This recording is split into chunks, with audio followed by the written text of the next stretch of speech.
माझ्या माहितीप्रमाणे शक्तीपीठ हे कोल्हापूर जिल्ह्यात ही अधिसूचना रद्द करण्यात आलेली आहे.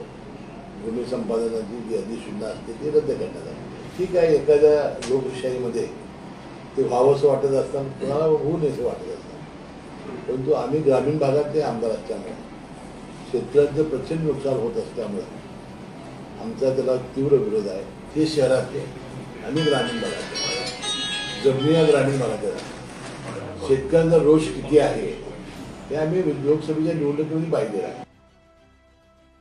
माझ्या माहितीप्रमाणे शक्तीपीठ हे कोल्हापूर जिल्ह्यात ही अधिसूचना रद्द करण्यात आलेली आहे. भूमी संपादनाची जी अधिसूचना असते ती रद्द करण्यात आलेली आहे. कोल्हापूर जिल्ह्यातल्या शेतकऱ्यांचा फार मोठा विरोध त्याला आहे.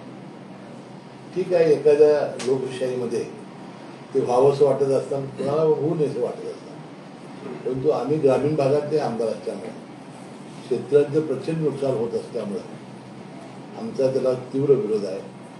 आणि ती कल्पना सगळ्या मुख्यमंत्री महोदयांना, उपमुख्यमंत्री महोदयांनाही आहे. आणि त्याचा फटका लोकसभेच्या निवडणुकीमध्ये आम्हाला काही प्रमाणात बसलेला आहे.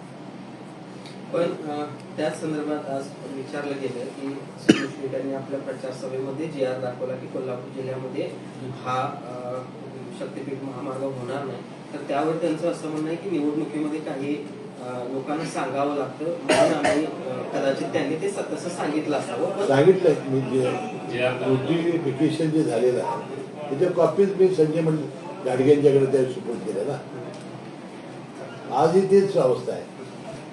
पुन्हा एकदा याच्यावर चर्चा होऊ शकते करण्यावर, कारण महायुतीमधल्याच आता तुमच्या दोघांमध्ये थोडीशी मतभिन्नता दिसते. चर्चा होऊ शकते का? कारण बघा, ते शहरातले आणि ग्रामीण भागातले जमिनी या ग्रामीण भागातल्या शेतकऱ्यांचा रोष किती आहे हे आम्ही लोकसभेच्या निवडणुकीमध्ये पाहिलेलं आहे. लोकसभेच्या निवडणुका झाल्यानंतर सुद्धा मला इकुंडी गावामध्ये अडवलेले होते. आणि त्याच्यात 2-3 दिवसात मी दिल्ली मुंबईमध्ये जाऊन मुख्यमंत्री महोदयाला भेटून एकनाथ शिंदे साहेब त्या मुख्यमंत्री होते. आपण ही प्रक्रिया रद्द करून आणलेली आहे. आणि त्याच वेळेला त्यांनी सांगितलं की आम्ही सांगलीपर्यंत करणार आहोत आणि सांगलीच्या पुढं म्हणजे कोल्हापूरपर्यंत रस्त्याला आपण जोडणार आहोत. मग तो हायवेनं आता नवीन रस्ता झालेलाच आहे संकेश्वर टू गोवा. पण मुख्यमंत्री देवेंद्र फडणवीस सुद्धा नांदेडच्या कार्यक्रमात म्हणले होते की एकाही आमदाराचा या शक्तीपीठाला विरोध नाही. सांगलीपर्यंत ते सांगलीपर्यंत विरोध नाही असल्याचं म्हणलं.